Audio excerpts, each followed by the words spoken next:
आणि आता पुणे जिल्ह्यातल्या टॉप 9 बातम्या आपण बघूया।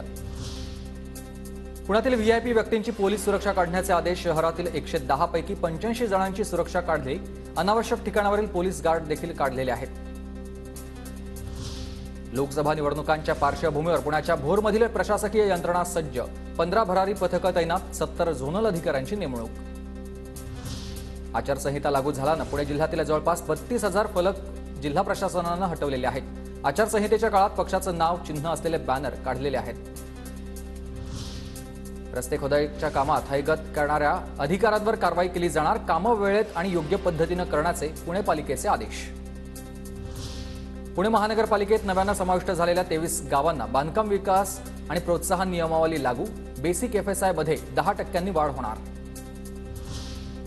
पुण्यातील अष्टविनायकांना जोडणाऱ्या रस्त्यांची कामं पूर्ण। अष्टविनायकाचं दर्शन आता एका दिवसात करता येणार। सार्वजनिक बांधकाम विभागाचा दावा। दर्जेदार द्राक्षांअभावी बेदाणा उत्पादन 20 टनांनी घटलेलं आहे। अवकाळी पावसाचा फटका। एप्रिल अखेरपर्यंत होणारं बेदाणा उत्पादन यंदा जेमतेम मार्च अखेरपर्यंतच सुरू राहणार। पुण्याच्या भोरमधील बाजारवाडी गावामध्ये कालभैरवनाथ देवाच्या यात्रेनिमित्त भव्य कुस्ती स्पर्धा।